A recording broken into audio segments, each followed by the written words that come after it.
Diamond Harbour লোকসভায় ফের Sebashray camp, সেই খবরে নজর রাখবো। ডায়মন্ড হারবার লোকসভা কেন্দ্রে ফের সেবাশ্রয় ক্যাম্প। আগামী 1 ডিসেম্বর থেকে শুরু হচ্ছে এই ক্যাম্প। সাংসদ অভিষেক বন্দ্যোপাধ্যায়ের নির্দেশে এই ক্যাম্প। মহেশতলা বিধানসভা থেকে শুরু হবে স্বাস্থ্য শিবির। 1 ডিসেম্বর থেকে ফের সেবাশ্রয় ক্যাম্প শুরু হচ্ছে ডায়মন্ড হারবার লোকসভায়। মহেশতলা থেকে শুরু হচ্ছে এই ক্যাম্প। রাজা সাহা আমাদের প্রতিনিধি রয়েছেন টেলিফোনে। রাজা, কি জানা যাচ্ছে? দেখো, তোমাকে বলছি যে বিধানসভা নির্বাচনের আগে আবারও পুনরায় ডায়মন্ড হারবার লোকসভা কেন্দ্র সেখানে সেবাশ্রয় ক্যাম্প শুরু হচ্ছে এবং তোমাকে বলি যে 1 ডিসেম্বর থেকে সেবাশ্রয় ক্যাম্প শুরু হচ্ছে। অভিষেক বন্দ্যোপাধ্যায় ডায়মন্ড হারবারের সাংসদ, তার নেতৃত্বেই এই সেবাশ্রয় ক্যাম্প প্রতি বছর অনুষ্ঠিত হয় এবং আমরা দেখেছি গত বছর থেকে সেবাশ্রয় ক্যাম্প অনুষ্ঠিত হচ্ছে এবং 1 ডিসেম্বর থেকে শুরু হয়ে আগামী 22 জানুয়ারি পর্যন্ত এই সেবাশ্রয় ক্যাম্প, যে 7টি বিধানসভা রয়েছে ডায়মন্ড হারবার লোকসভার অন্তর্গত, সেই 7টি জায়গায় চলবে।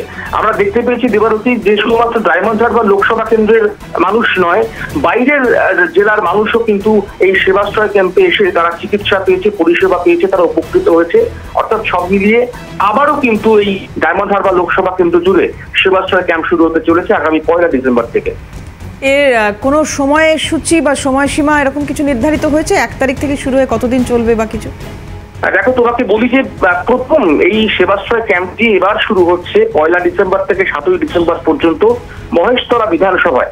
তোমাকে জানাই যে একেবারে মিনি হাসপাতাল তৈরি করে ফেলা হয় এই সেবাশ্রয় ক্যাম্পগুলিতে। প্রতিদিন যেভাবে চিকিৎসকরা থাকেন সেখানে বিভিন্ন পরীক্ষা হয় এবং তোমাকে জানাই যে ওষুধের ব্যবস্থা এবং যদি বড় কোনো অপারেশন লাগে তার ব্যবস্থাও কিন্তু সেবাশ্রয় ক্যাম্পের তরফ থেকে করে দেওয়া হয়। সারা বছর ব্যাপী এই কাজ চলে। ক্যাম্পের পর যে অপারেশন, যাবতীয় ট্রিটমেন্ট, সেই গোটা পরিষেবা সারা বছর ধরে চলে এবং যে কাজটা একেবারে সাংসদ অভিষেক বন্দ্যোপাধ্যায়ের নেতৃত্বে, তার নির্দেশে গোটা বিষয়টি চলে এবং যে বিষয়টি আবারও একেবারে দ্বিতীয় বছর বলা যেতে পারে সেবাশ্রয় ক্যাম্প সিজন 2, তা শুরু হচ্ছে আগামী 1 ডিসেম্বর থেকে, যা শুরু হবে মহেশতলা বিধানসভা থেকে এবং শেষ হবে 6 থেকে 22 জানুয়ারি, সেটি হবে ডায়মন্ড হারবার বিধানসভাতে। অনেক ধন্যবাদ রাজা। কথা বলছিলাম, রাজা সাহা ছিলেন টেলিফোনে।